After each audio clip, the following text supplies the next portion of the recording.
L'objectif de cette vidéo est de revoir les bases que tu dois connaître sur les lentilles convergentes. Dans lentille convergente, il y a tout d'abord le mot lentille. En optique, une lentille est un milieu transparent limité par deux surfaces dont l'une au moins n'est pas plane. Les lentilles sont très présentes dans notre quotidien, comme par exemple avec des lunettes, un microscope ou encore une loupe. Tu as ensuite le mot convergente. Une lentille est dite convergente si ses bords sont plus fins que son centre. Voilà comment se présente une lentille convergente. On voit bien ici que les bords sont toujours plus fins que le centre. On distingue très facilement ces lentilles au toucher.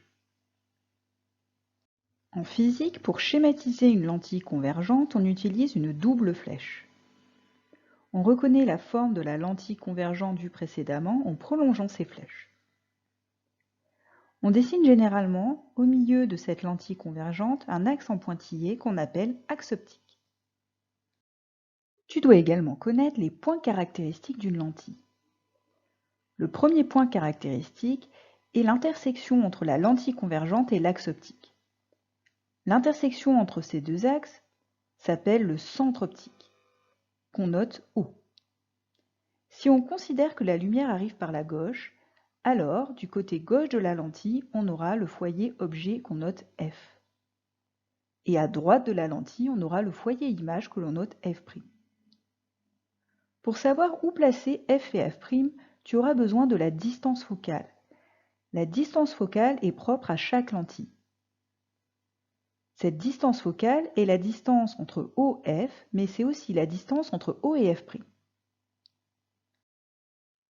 Pour tracer l'image d'un objet par une lentille convergente, tu auras besoin de connaître trois rayons particuliers. Le premier rayon est le suivant. Tout rayon lumineux passant par le centre optique n'est jamais dévié. Si je reprends le schéma précédent, voilà comment je tracerai un tel rayon. J'ai bien un rayon qui passe par le centre optique et qui n'est pas dévié. Sur chaque rayon que tu traceras, il ne faudra jamais oublier d'indiquer le sens de la lumière. Par convention, on met toujours une flèche à gauche de la lentille et une flèche à droite de la lentille. Si je trace un deuxième rayon, voilà ce que ça donne. Le deuxième rayon est le suivant. Tout rayon lumineux passant par le foyer objet F émerge de la lentille parallèle à l'axe optique. Voici ce que ça donne sur le schéma. J'ai bien un rayon lumineux qui passe par le foyer objet F et qui sort parallèlement à l'axe optique. Je n'oublie pas d'indiquer le sens de la lumière. Si je fais ça avec un deuxième rayon, voilà ce que ça donne. Le troisième rayon particulier est le suivant. Tout rayon lumineux arrivant parallèle à l'axe optique émerge de la lentille en passant par le foyer image F'. Voici ce que ça donne sur le schéma. J'ai bien un rayon parallèle à l'axe optique et il va donc ressortir en passant par F'. Si je trace un deuxième rayon, voilà ce que ça donne. Tu as désormais toutes les bases nécessaires sur les lentilles convergentes. Il s'agit maintenant de savoir comment appliquer ce que tu viens d'apprendre.